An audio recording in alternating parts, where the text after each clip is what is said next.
Welcome to the FWO's Complete Novel Workshop, focusing on taking your novel from concept to a finished draft.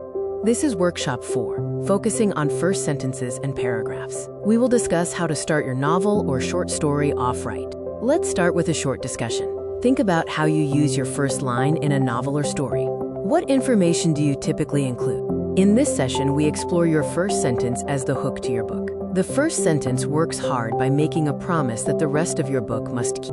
The first line is not a warm-up. Some common openings, like atmospheric descriptions, risk reader impatience because they don't provide the expected story elements. Professionals push the reader straight into the action. Think of a book that immediately hooked you. Can you recall the first line and what it did for you as a reader?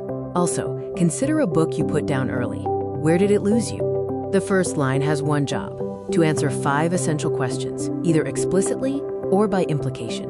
These questions are who, what, when, where, and why. If the reader cannot extract these, the line is not doing its job. Ian Fleming's first line of Goldfinger, James Bond, with 2 double bourbons inside him, sat in the final departure lounge of Miami Airport and thought about life and death, answers all 5. Every word is a power word, performing double duty to orient the reader and draw them in. Another example is Hunter S. Thompson's opening to Fear and Loathing in Las Vegas. The word somewhere is elegant work, immediately compromising the narrator and setting the tone. The 5 questions are answered, and the reader knows how it will feel. J.R.R. Tolkien's In a Hole in the Ground, There Lived a Hobbit accomplishes much in only 14 words, defining a world, character, dwelling, and tone.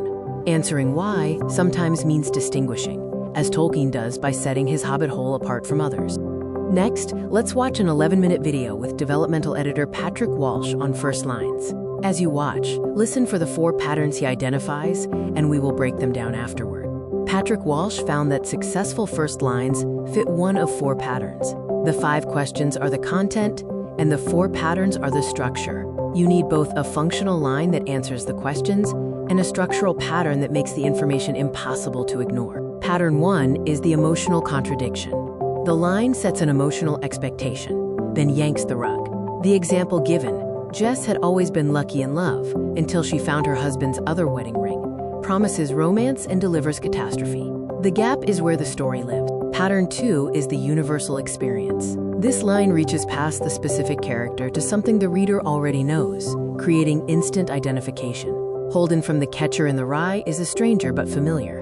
Think about what universal feeling your protagonist carries at the start. Pattern 3 is temporal disruption, where time is out of joint, such as a dream or a flash forward.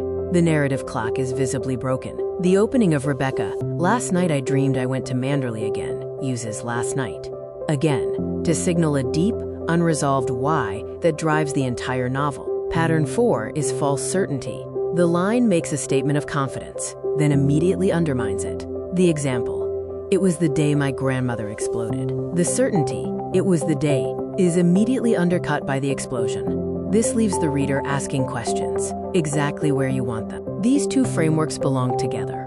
Think of the 5 questions as the engine, the raw information needed for orientation. The 4 patterns are the chassis, the shape that makes the information unforgettable. The story promise is what creates the contract with the reader. The 5 questions orient, and the 4 patterns make the line unforgettable. But the story promise ensures what's at stake in the opening is still at stake at the climax. A hook with a promise is a contract. Without one, it's a trick.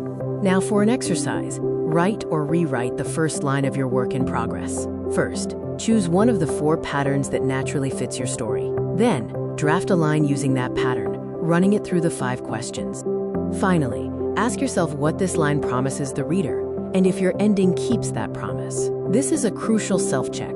Feel free to use this time to draft your opening line. Your homework is to post your first line in the Members Only section with the title Workshop First Line Homework. Include your line, the pattern you used, and 1 sentence explaining your choice. Also, read one fellow member's line and note the pattern you see at work. Additionally, share a 250-word discussion on what today's session changed about how you think about opening lines in the forum topic listed. Thank you for attending our 4th unofficial FWO Writers Workshop. We, Nike, Beth, Robin, and Dave, appreciate you coming and hope to see you at the next one.